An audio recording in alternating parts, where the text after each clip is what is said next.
दोस्तों देखिए, बिहार की सियासत में वैसे तो कई सारे नाम चर्चा में रहते हैं, लेकिन एक नाम आपने ज़रूर सुना होगा और वो नाम है Pushpam Priya Chaudhary. Black black dress में नज़र आने वाली पुष्पम प्रिया चौधरी की पार्टी है द पुलरल पार्टी।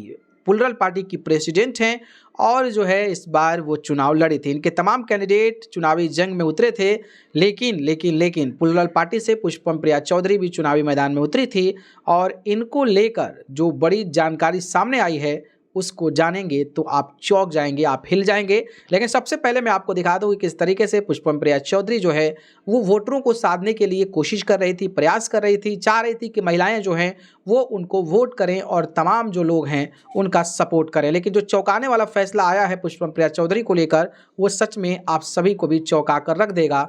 और पुष्पम प्रिया का ऐसा रिजल्ट आया है ना कि वो चुनाव जो है वो ईवीएम से भी हार गई है। कैंडिडेट से तो छोड़िए, ईवीएम से भी चुनाव हार गई है। कितना वोट मिला है अब मैं पूरी जानकारी आपको बताता हूं। सबसे पहले मैं आपको बता दूं तो दरभंगा विधानसभा सीट से चुनाव लड़ी थी, जो बिहार के अंतर्गत 83 नंबर पर यह विधानसभा सीट है। और वहां से संजय सरगोई जो भारतीय जनता पार्टी के कैंडिडेट थे वो चुनाव जीत गए हैं। 97,453 वोट मिले थे और 24,593 वोट से चुनाव जीत गए। उमेश शाहनी जो वहां से विकासशील इंसान पार्टी से चुनाव लड़े थे, उनको 72,860 वोट मिला था और वो चुनाव हार गए हैं और जनसुराज तीसरे पर थी। इसके अलावा बाकी जो कैंडिडेट थे वो चुनाव लड़े थे, लेकिन यहाँ पर द पुलरल पार्टी की जो पुष्पम प्रिया चौधरी हैं उनको 1403 वोट मिला है, यानी कि 1,403 वोट जो है महज पुष्पम प्रिया चौधरी को मिला है। लेकिन आप जाकर यहाँ पर देखेंगे तो जो नोटा है ना वहाँ पर 1468 यानी कि 1,468 वोट मिले हैं।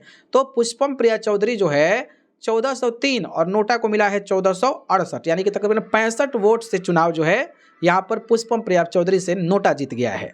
तो ये है, अब अमेरिका से ये कहाँ से तो पढ़ के आई हैं, विदेश से पढ़ के आई हैं और जो है ये पॉलिटिक्स की भी पढ़ाई की आई थिंक, और विदेश में रहकर इन्होंने अपना करियर बनाया था। हालांकि अब चुनाव लड़ी हैं तो ये हसरतें हो गई है। इस पर आप क्या कहेंगे, आप लोग कमेंट करके हमें बताइएगा। ठीक है, धन्यवाद।